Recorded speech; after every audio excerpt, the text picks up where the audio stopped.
সেদিনকার ভিডিওটা ছিল হরিণ পর্যন্ত। আর এই হরিণ দেখে আমরা কিন্তু এই জায়গা থেকে এখন কিন্তু অনেকটা দূরে বাঘ মামার কাছে যাচ্ছি। আর এই যে মাঠটা দেখছেন, এটা কিন্তু পুরোটাই জুড়ে হরিণ ছোটাছুটি করে। কষ্টের বিষয় একটাই, অনেকটা হাঁটতে হয়, কারণ কাছাকাছি কোনো খাঁচাই থাকে না। তবে ভিতরে একেবারে ভিতরে কিন্তু পরাপরই খাঁচাগুলো থাকে। আর এই যে প্রথমে ঢোকার পরেই কিছুটা দূরে দূরেই কিন্তু খাঁচাগুলো ছিল, কারণ হরিণকে রাখার জন্য অনেকটা জায়গা দরকার, কারণ ওরা ছোটাছুটি করতে একটু পছন্দ করে, এই জন্য অনেকটা জুড়ে হরিণের জায়গাটা। এখন কিন্তু আমরা এই যে আমাদের জাতীয় পশুর কাছে চলে যাচ্ছি।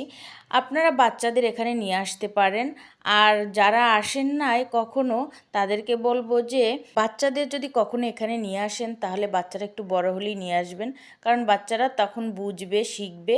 এই জন্যই ওদের এখানে আনবেন। আর এই যে আমরা বাঘের কাছে চলে আসলাম, বাঘ কিন্তু দেখাতে পারলাম না, কারণ অনেকটা দূরে, ক্যামেরায় ভালো আসছিল না। আর ভিতরে অনেক ধরনের পশু পাখি রয়েছে, ময়ূর, সাপ, তারপর হাতি, তারপর জিরাফ, অনেক কিছু রয়েছে। এক একটা ভিডিওর মাধ্যমেই তুলে ধরা হবে। আর আপনারা প্রত্যেকটা ভিডিওই অবশ্যই দেখার চেষ্টা করবেন। দেখেন, আর এই যে দেখেন হনুমান কিন্তু বসে আছে একটা খাঁচার ভিতর, ও একাই কিন্তু বসে আছে, চারদিক থেকে মানুষজন দেখছে আর ও তাকিয়ে তাকিয়ে দেখছে।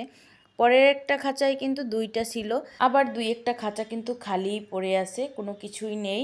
এই যে দেখেন এটার ভিতরে আবার দুইটা আছে। বসে বসে ওরা কী যে করছে গরমের ভিতর, আমার তো দেখেই ভালো লাগছে। আর এই যে আমরাও কিন্তু ওদেরকে সুন্দরভাবে দেখতেছি, খুবই ভালো লাগছিল। অনেক মানুষই ছিল, কিন্তু এই যে কেউ ছবি তুলতে ব্যস্ত, কেউ ভিডিও করতে ব্যস্ত আমার মতো। আর আমি তো বন্ধুদের দেখানোর জন্য ভিডিও করে নিচ্ছি, কারণ এই যে বন্ধুরা একটু দেখবে সুন্দর করে। এই যে ভিডিও করতে না পারলেও যতটুকু পেরেছি ততটুকু আপনারা ভালোভাবে একটু দেখবেন।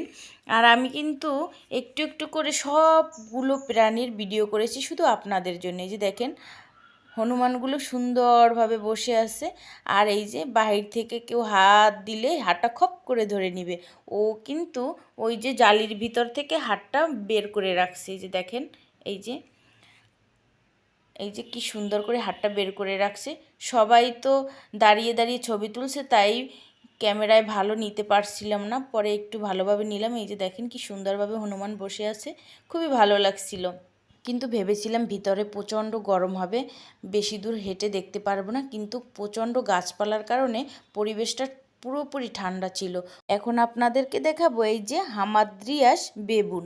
এটা আমার মনে হলো হনুমানের আরেকটা নাম, জানি না। তারপর আপনারা জেনে থাকলে অবশ্যই কমেন্ট করে জানাবেন।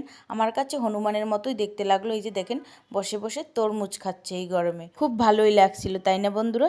এতক্ষণ ভিডিওটা ধৈর্য ধরে দেখার জন্য ধন্যবাদ সবাইকে।